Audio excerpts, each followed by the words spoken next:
What is up, guys? Dr. Typo here, and I am back on Grand Theft Auto Online to bring you the lovely patch notes from 1.14.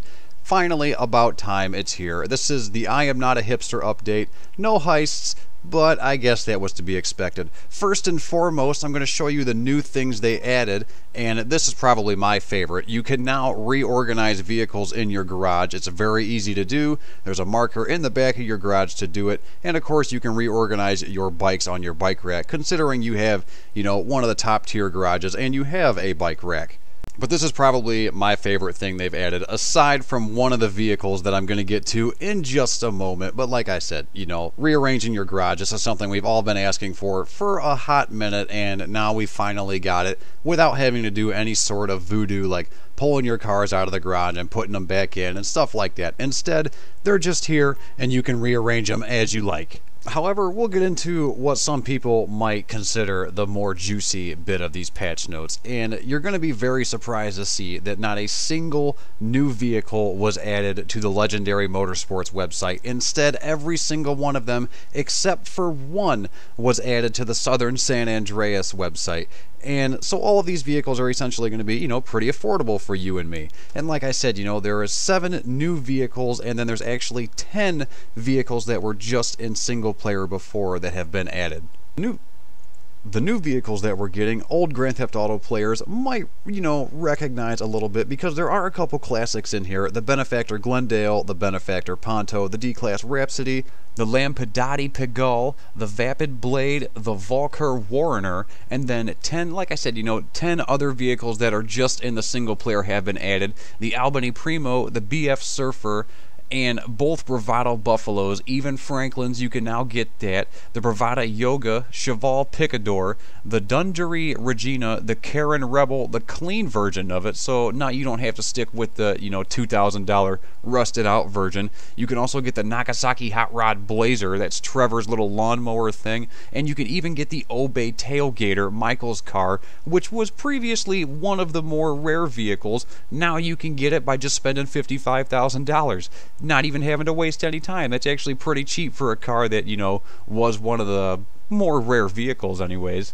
They also added plenty of new mods for the vehicles too. You can actually get a pure black window tint. At rank 100, you get pure gold and brushed gold in the metals category for painting.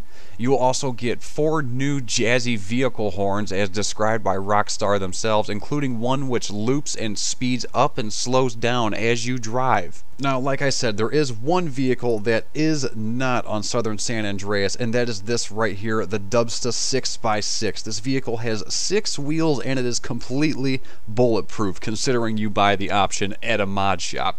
And it also carries 6 people. So if you're planning for heists, this is definitely the vehicle you're going to want to use.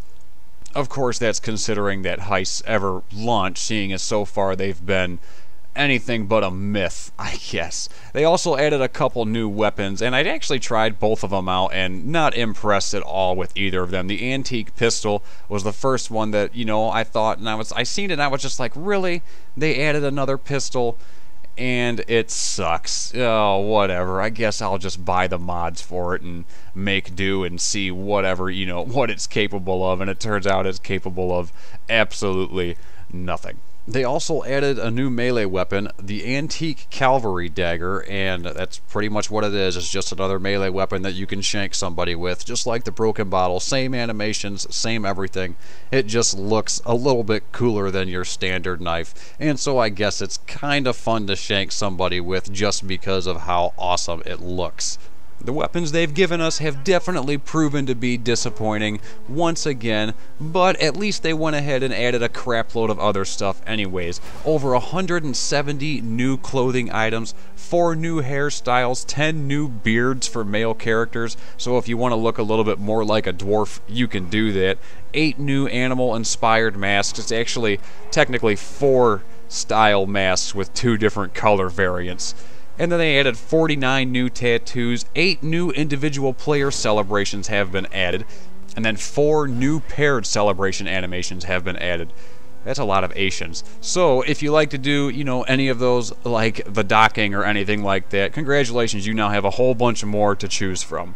Now, these are, again, some of my favorite patch notes. I love it when they just fix a crap load of stuff, and so I'm only going to give you guys what Rockstar have deemed the top changes, and if you're really interested, there is a link in the description below, so you can go over and read all of the patch notes for yourself. Players will no longer be charged insurance costs if their vehicle is destroyed by another player who does not have enough money to pay for it. This was definitely a problem, glad they fixed it, but it really wasn't too big of a deal anyways. They also fixed an issue where if any insured personal vehicle was destroyed, both parties have to pay the insurance costs. So now, you know, the insurance companies aren't going to be getting double the money for nothing. Fixed an issue where invites to crew members were only being sent to the first crew member on the list. Did not know this was a problem. Glad that it is fixed though. Vehicle management has been added into garages. We have covered this, but it deserves being mentioned again. Fixed an issue where some four-wheel drive vehicles had been reverted to two-wheel drive. They also fixed an issue where weapons were always reverting to extended clips, even if a player was using a normal clip. I really don't see why that was a problem. Here you go, have more bullets. Why is that a problem? Who wouldn't like that? A recently played option has been added to the host job menu. Players will be able to bookmark jobs directly in this menu. Fixed an issue where challenge mode was not paying out correctly, and they fixed an issue where players could purchase insurance for a vehicle, but it occasionally would not apply to the vehicle. Boy, glad that never happened to me, because I would definitely be a little upset if it ever did.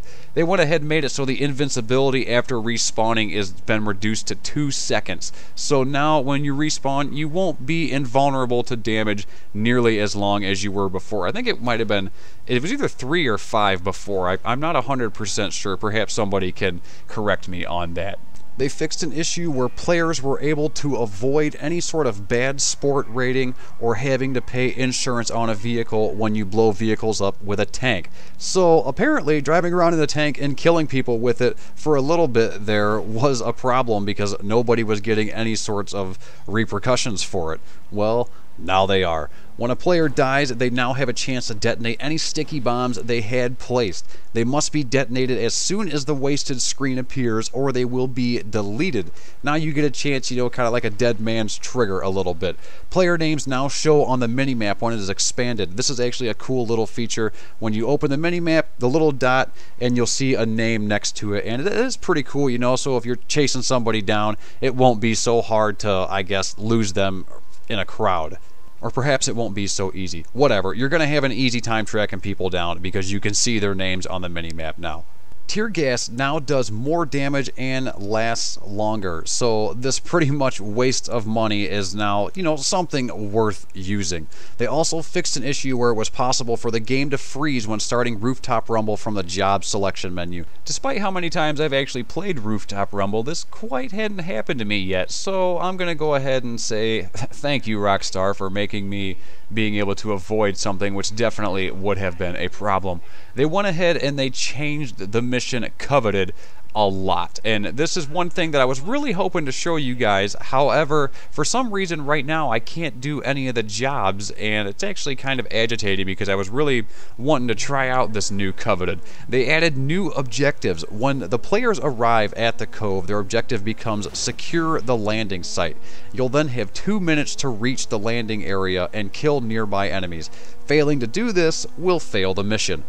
Around 50% of the enemies have been moved from the beach to the hill leading to the landing site. This is to create more of a shootout on the way down to the landing site, though I'm pretty sure you can probably still just stand at the top and snipe everybody while you have one guy run down there. The cargo bob itself now takes around 2 minutes to arrive once the players have reached the cove. So it's actually going to take, you know, even if it does take you 2 minutes to reach the cargo bob's landing area, it's still going to take the cargo bob, you know, 2 minutes to get there anyways. So take your time going down there. You have 2 minutes. 2 enemies near the objective container now have RPGs. So whoever's flying the cargo bob, make sure they're dead before you go over there and try to pick the container up. Otherwise, you and the cargo bob might both be going down in flames. Enemies on the beach no longer have extended line of sight, meaning they won't shoot at the players as they fight down the hill. So now, you know, when you piss off the guys who are at the top of the hill. The guys all the way down at the bottom won't get mad and start shooting you either.